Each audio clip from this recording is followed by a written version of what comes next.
Yep. We are going to do Acts chapter 27. It's going to be an exciting chapter. You got to have your map fingers ready, your reading eyeballs ready, your drawing nose ready, everything ready. We are going to pick up with Acts chapter 27. Yeah. We're really close to the end of the book. It's kind of cool. You guys have done a lot to get this far. But one of my students suggested this, and I think it's a good idea. Let's open up with a word of prayer. Our God in heaven, thank you for giving us the Bible. Thank you for giving us the story of Acts, the Acts of the Christians, the early church, how the apostles helped the Christians and how Jesus helped the apostles. God, help us to be like these people, willing to serve you, to trust in your word, even if the situation seemed scary or confusing. Help us to live in a faithful way, even if the world seems scary and confusing. And in Jesus' name, amen. We're going to look at Acts chapter 27 now. If I can find the button. There we go. Acts chapter 27. Okay, remember how... Next class will finish. Yeah, well, maybe. We'll see. We ended with King Agrippa. I'll put an AG on him, right? King Agrippa wondering. We had that question. Is King Agrippa laughing? Are you going to make me a Christian? Or is he wondering about maybe making a Christian? And we talked about that idea. Yeah. And the ending line is, this man might have been set at liberty if he had not appealed unto Caesar. And so there's this realization that Paul could go free, but since he appealed to Caesar, he has to go to Caesar. And since he's a prisoner, he kind of has to go as a prisoner. So let's see how this trip goes. And when it was determined that we...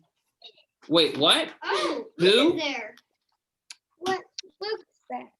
Luke is there. So there is Luke. I can't remember what we made him look like. He had like the doctors. Did he have glasses? Yeah, he had a glasses and Stethoscope. Yeah, there we go. he had a lab coat. And a lab coat. And a notebook. He's a doctor. Yep, he's a doctor. And he's also got feet. And I can't remember if he had hair or what. So I'm just going to give him some. Wow, this is one like cool. What is he wearing? He's like trying to dress like a cool guy right now. So there he is. He's going to come along with him. I don't know. Maybe I should tame down his hair so he doesn't look so silly. There we go. That's a little bit better. All right. So there he is. There's Luke. He's got his little stethoscope ready to be a doctor. Okay. Okay. There he is in his lab coat. And when it was determined that we should sail for Italy, what? Why are they going to go to Italy? Because Caesar is in Rome, which is in Italy. That's going to be a long trip, huh? Yeah. They delivered Paul and certain other prisoners. Oh, remember, Paul's a prisoner. To a centurion named Julius. And I think this is interesting. We don't always get to know the names of these centurions, but we do get to know the name of this one. I think it's because he and Paul get to know each other pretty well. Julius of the Augustan band, and embarking in a ship of Adramyttium. So this is where the ship is from, which was about to sail unto the places on the coast of Asia. Remember that? That's like near Ephesus, right?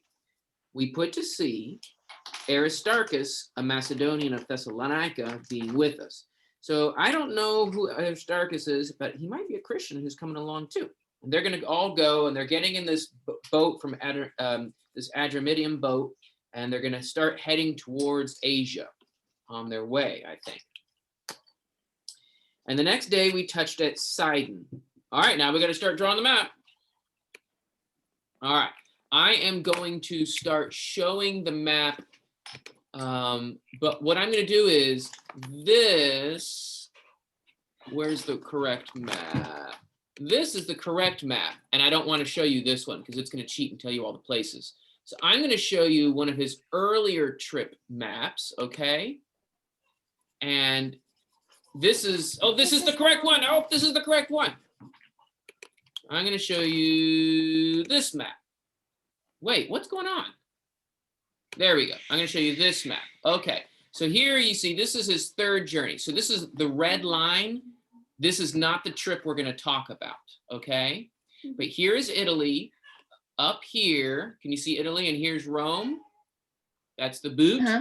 And remember the bottom here, there's the Nile River, and there's Jerusalem. And so one thing you guys can do is, do you remember where Sidon is? Can you find Sidon on that map? It's on the far right side. Right here is Sidon. So that's where they're going to start. Okay. So first we got to draw the whole map. And this time we got to draw everything, including Italy. So this is going to be a big old map. And so Big old map. I think I'm going to start with drawing the boot. Ooh, that's the weirdest looking boot. Italy is actually a weird looking boot. So there's the boot, and the boot is about to kick Sicily. And Sicily's a triangle. I mean, not that perfect of a triangle, but you get the idea. And then down here, I made this way too big, okay? Italy is not this big, and Sicily, they're not this close, but that's okay. And so this comes up here, and then there, and then there's that.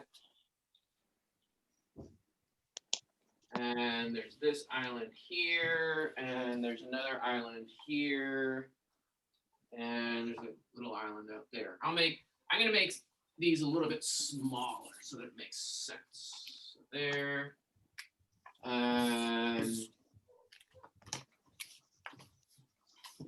there. Does that kind of work for you guys?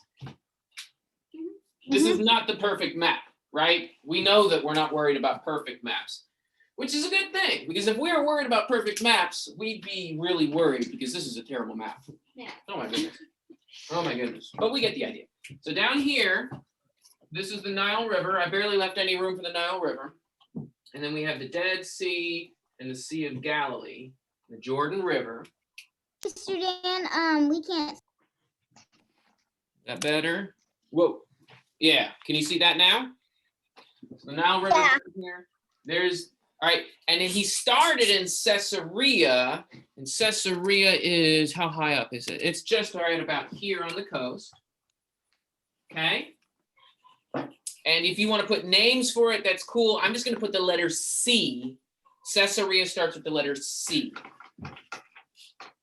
Okay. And then they go to Sidon.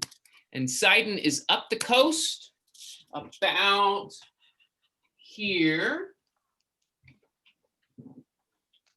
He travels to Sidon.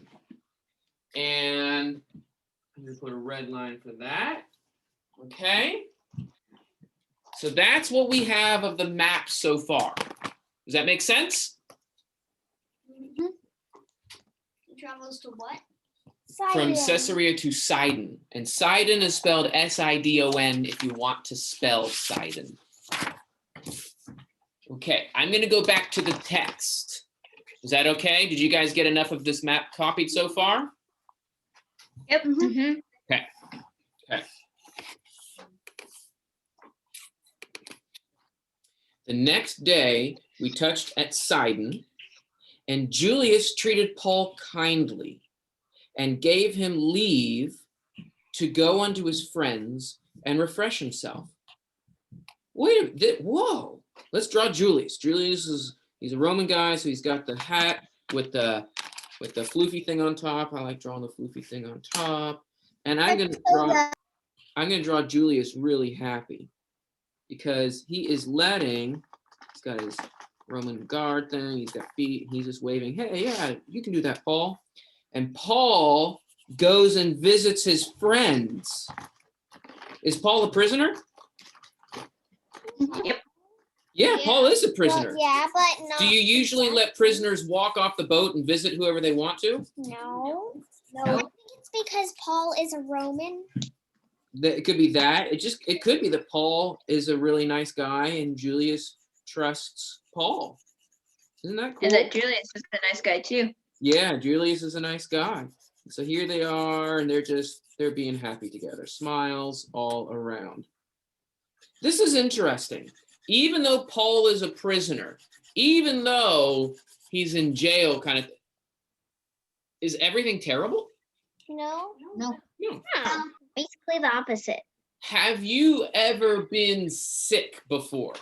Yes. Yes. Yes. Oh And boy. when you're sick, does it feel like everything's terrible? Yes. It feels like that. Kind But of, is sometimes. everything terrible? No. No. Not everything. And so Paul is being given this blessing, even though there are terrible things going on, he's being reminded by God that it's not all terrible. Isn't that special? Isn't that Yeah. cool? I like that. We need to remember that too. All right. And putting to sea from thence, we sailed under the lee of Cyprus. They're going to go near Cyprus because the winds were contrary. And when we had sailed across the sea, which is off Cilicia and Pamphylia, we came to Myra, a city of Lycia. All right, so now we have got to find Myra. Let's see if I can find that here. Okay, so take this and this. Again, this is not the correct journey, so don't look at this red arrow. This red arrow isn't correct. We sailed from Caesarea all the way to Sidon. They went behind Cyprus. Can you guys find Myra along the coast near here? Yeah, and Lycia. Yeah, right there. So they're at the bottom middle of this big chunky hunk thing. So here is Myra. I know people who live in Elmira, which is maybe the Spanish Myra. That's a terrible joke. So they went up this way to Myra. Okay. I'm going to go back to the reading. And there the centurion found a ship of Alexandria sailing for Italy. So they leave one ship and get in a different ship. Does that make sense? Mm-hmm. So we can draw, let's see, where's blue? All right, you can draw way. Hear you, Mr. Dan. Yeah? Yeah. I couldn't hear you. Okay, so they were sailing in one ship, and now they're getting into another ship because the first ship would only get them so far, and so now they have to hop into another one because this one is going to go all the way to Italy. And so I'm going to make this one have a big Viking style single sail, which is probably not at all accurate, but I like to draw them that way. And this one is going to have a smokestack, which is definitely not accurate, but sometimes it's fun to draw a smokestack so it looks like a tugboat. And so they get in a different ship because this one's going to Italy. It had it blinking on the front like it was a bus. That's not true either. I'm just drawing funny things. So this is, they get from one ship to another. And when we had sailed slowly many days and were come with difficulty over against Cnidus or Snidus, what a weird name that is. Cnidus or Snidus, the wind not further suffering us or allowing us, we sailed under the lee of Crete over against Salmone. We'll get these cities in just a second. And with difficulty coasting along it, we came into a certain place called Fair Havens, near whereunto was the city of Lycia. And when much time was spent, okay, we'll stop there. So what is the trip going like? What are the descriptor words? Okay, they're going near Snidus and near Salome to Fair Havens, near Lycia. Those are the places. But what sort of descriptor words are describing the boat and the wind? How they can be very hard to get. It isn't very easy. Yeah. Difficulty, not allowing us, not suffering us, not permitting us, difficulty. So is this a really nice trip? No. No. Have you ever felt car sick before? I have. Yes. You have. Has anyone in this class ever been? Have you ever been seasick? Me too. No, not really. Seasick is terrible. I've been seasick before, and it's worse than car sick. So this is an uncomfortable trip, and it's hard, and the winds aren't treating them right. So is this like, woo, I like boat rides? No. No. No, this isn't very fun.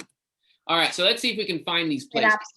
They were at Myra, and then it said they got close to Cnidus. Can you find Cnidus? Again, don't look at this red arrow. Here. Oh, good job, Alice. There's Cnidus. So Cnidus is right out on the corner here of the box of Asia. So I'm going to put it right around here. Okay? I'll put C because it's a weird name. All right, so they get near Cnidus. Okay. And then it said that they were going in the lee of Crete. And I think what I need to do is change where I put Crete. Crete is this island here, right? We did this and there's this island floating out here. I think I need to lift my Crete up a little bit. All right, well, I'll do that in a second. But do you see how Crete has Lycia down here at the bottom of it, which is this place of fair havens? So it's kind of like it has two names. And so I need to redraw Crete right around here. And down on the bottom is, I'll draw the whole words out. How do you spell Lycia? Lasea. Fair Havens. You forgot the L. Lycia. And the E. Oh. Yep. There's the L. So you don't have to write out those full names if you don't want to.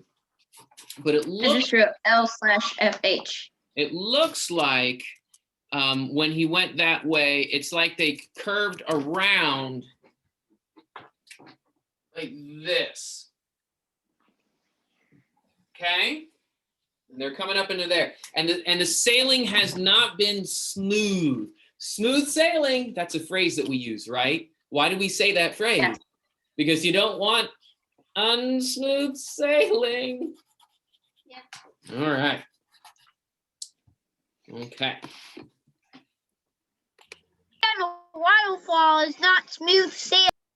You got that right. Waterfalls are not smooth sailing. All right. They're crazy stuff. Verse 9.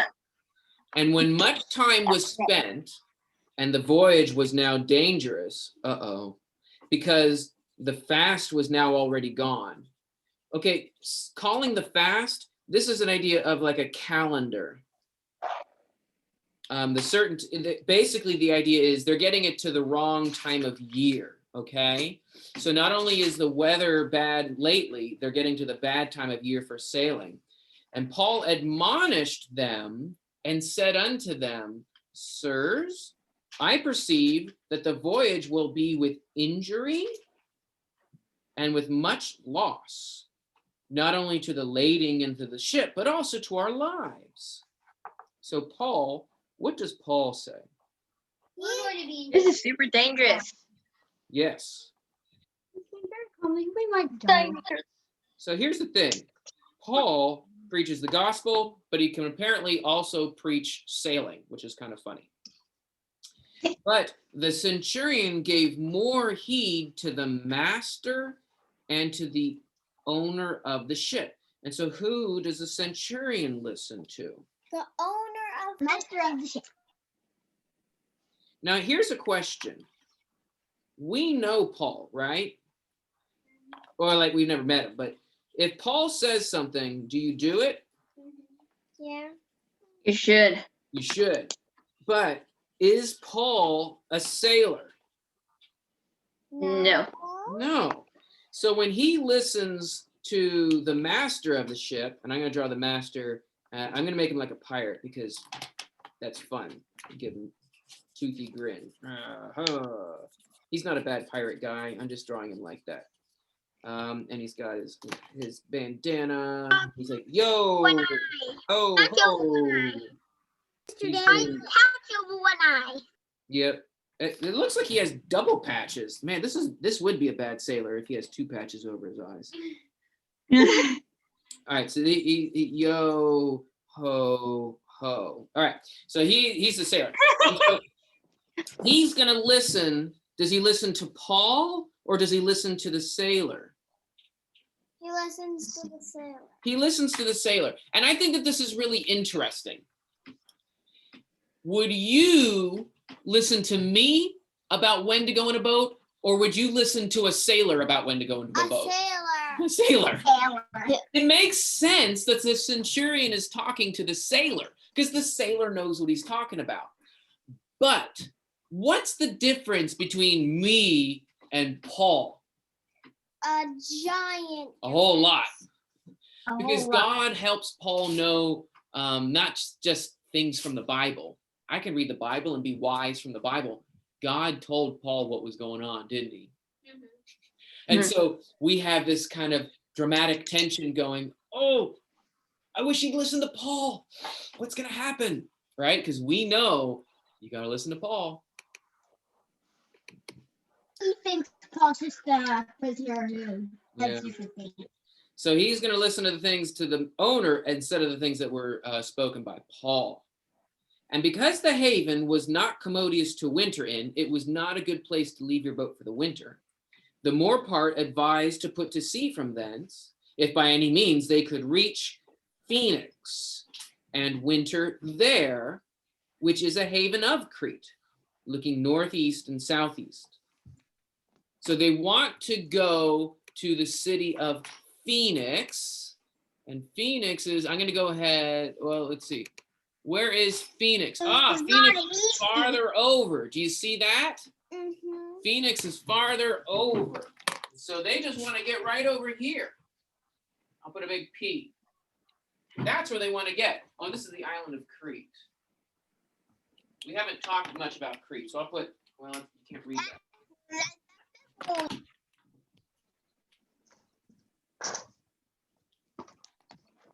Peaceful, peaceful.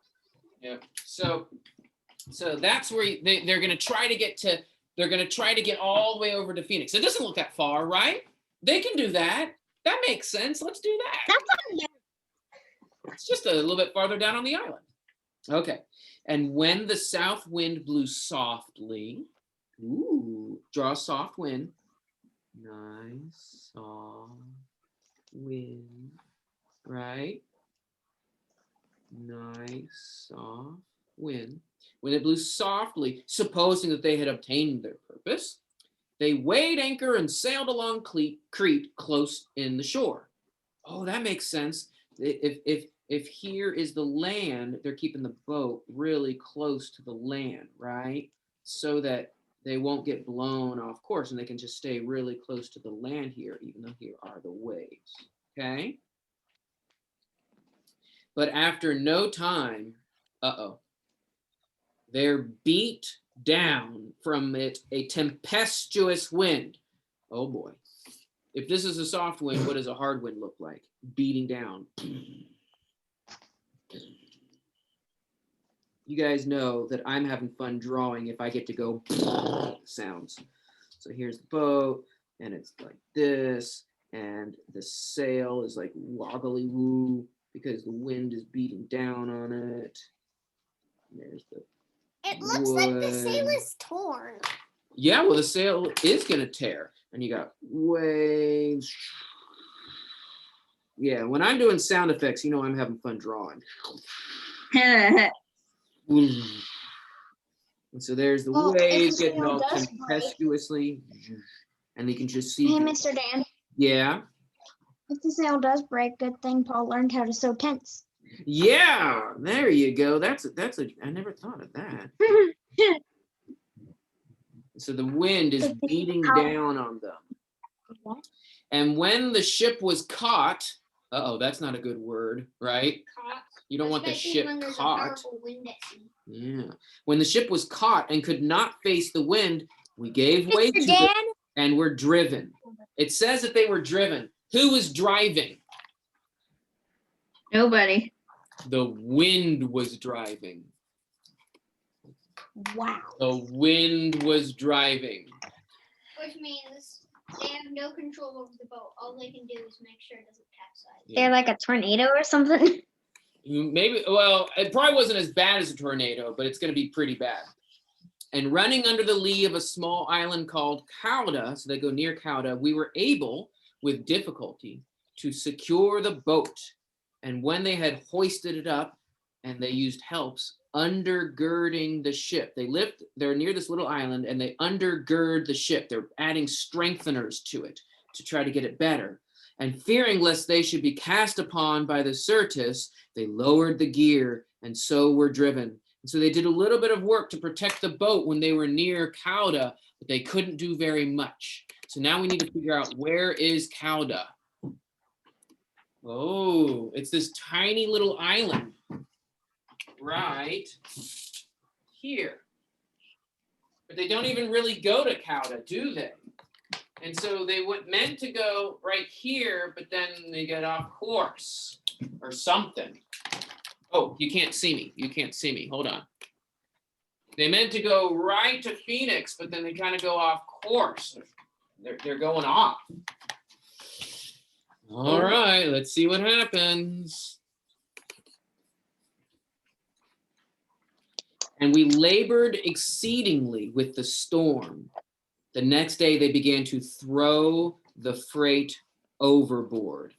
Wait, what were they? Uh-oh. Throwing things over. They were making the boat lighter. Why would you, if you are a commercial ship and you're bringing bags of coffee, because that's what you make your money from, are you going to make your money if you throw it off the ship? No. No. No, but you'll save your life. Yeah. The ship might sink. Yep. Yeah, you just make it lighter so you take everything out. Yeah. So how, let's see, I'll put coffee because I like coffee. But can you imagine, they must have really known they were going to die, right? You don't just, I'm feeling a little bit car sick, so I'm going to throw everything out of the van while I'm driving down the road, right? They must have really thought this was bad.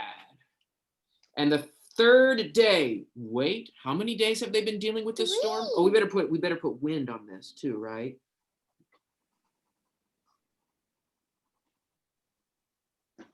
How many days have they been dealing with this storm?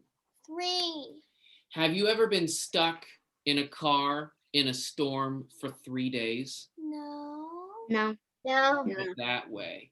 Don't you usually at least get to stop and go to the restroom somewhere?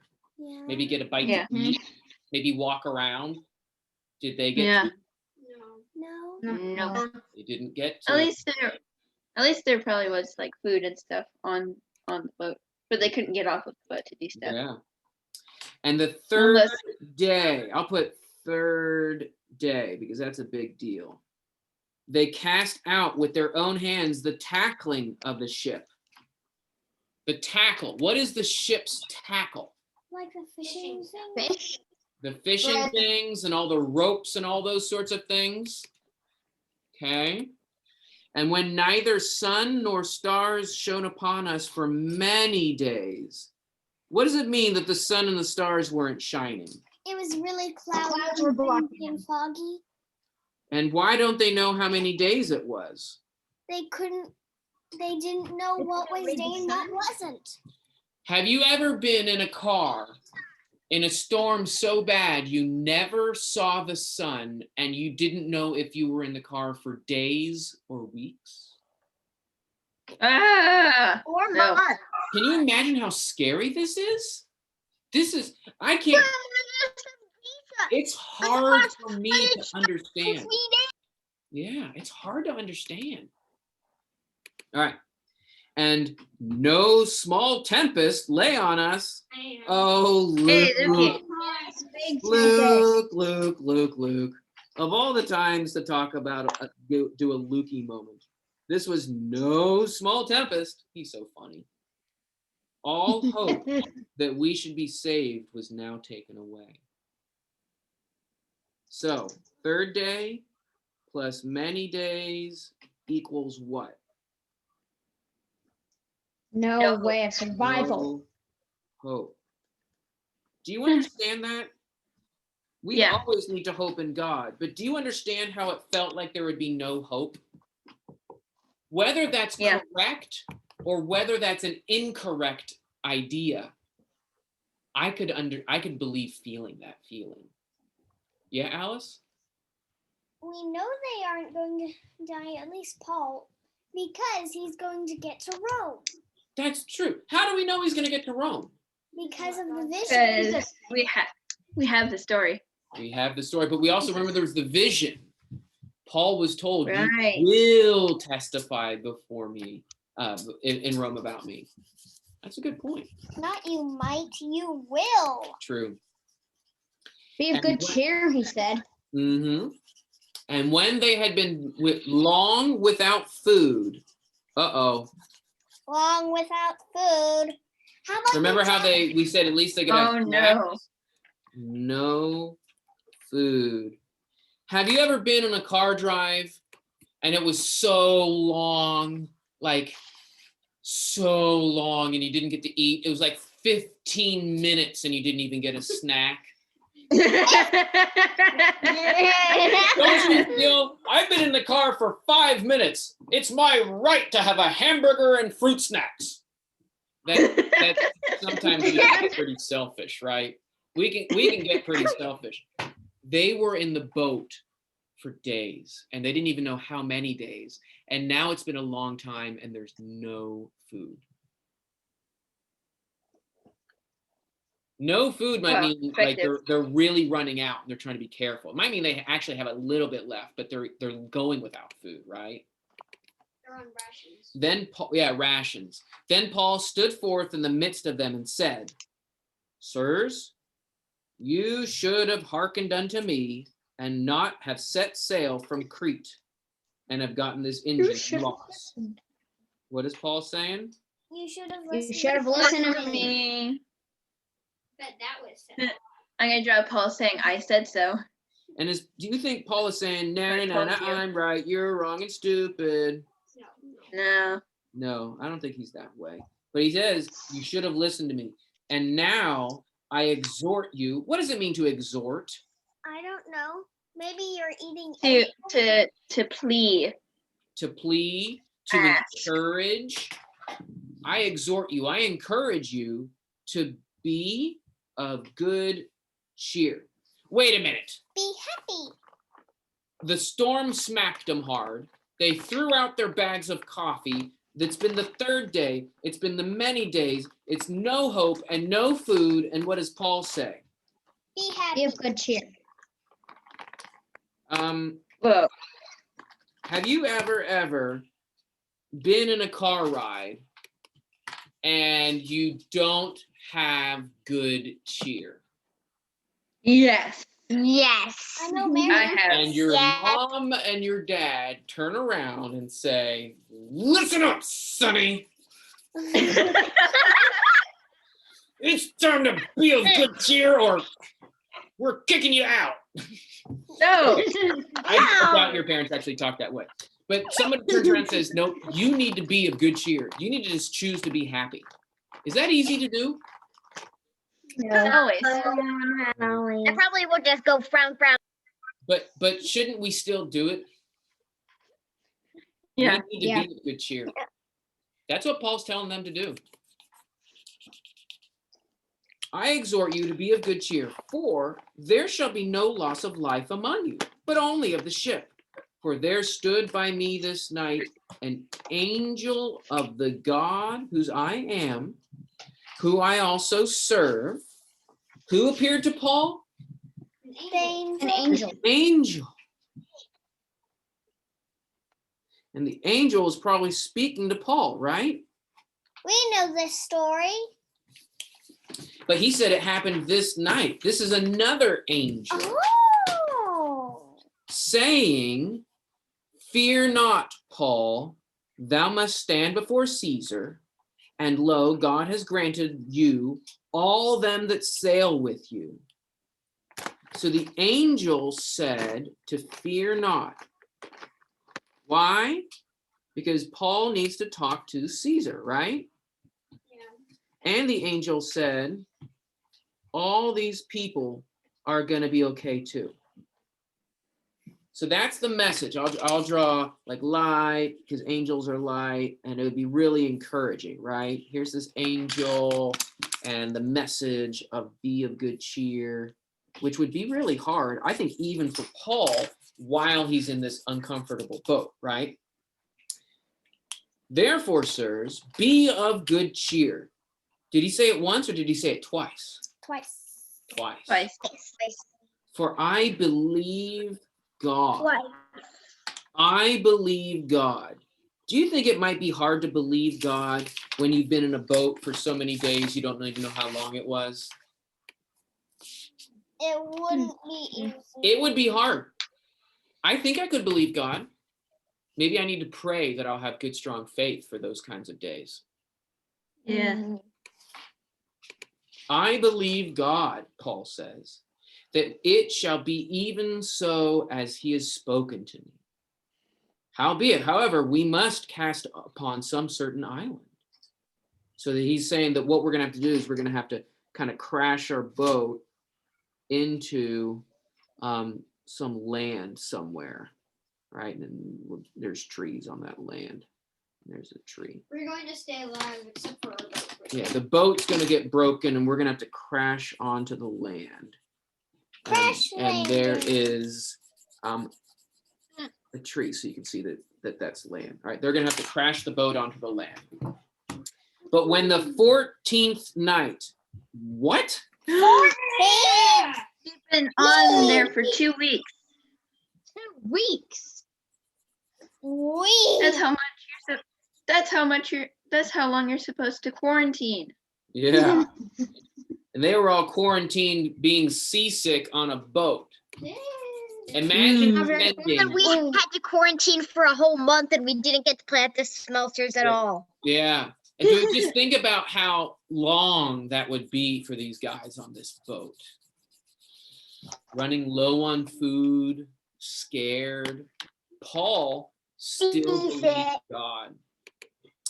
But in the 14th night was come, as we were driven to and fro in the Sea of Adria, about midnight, the sailors surmised that they were drawing near to some country. And they sounded, that's a nautical term about figuring out how deep the water is, and found 20 fathoms. And we're going to stop there. That's a good stopping point, but they're finding out about how it's going to end. I meant to stop here about this idea here, that fear not. I believe God. It shall be even so as it has been spoken unto me. And think about these words. Paul is talking about, I fear God, I believe God, it's going to be this way, right? He's dealing with it out in the water. And who knows where he went, right? Because it could be like this. Right? It could be like this. It says they were in the Adriatic Sea, right? Yep, and that's when they're coming up. It means they're heading up this way. But they didn't know where they were for a while. And so think about that. Think about what it would feel like to have that much confusion, that much out of control, that much fear, but to still trust God. So when we read this chapter, when we work on this, right? Is this chapter just in the Bible so that you and I know how to take a boat ride? No. Why do we need this chapter? What's the lesson? To be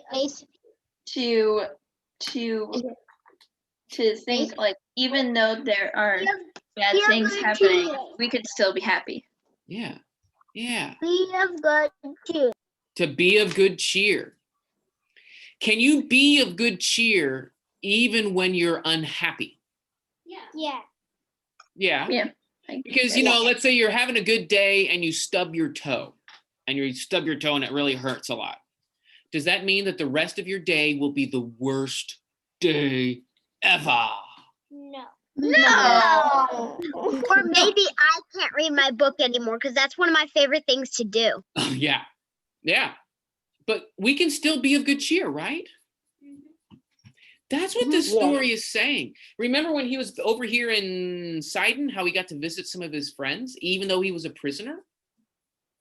He's going on this trip, and God's going to take care of him.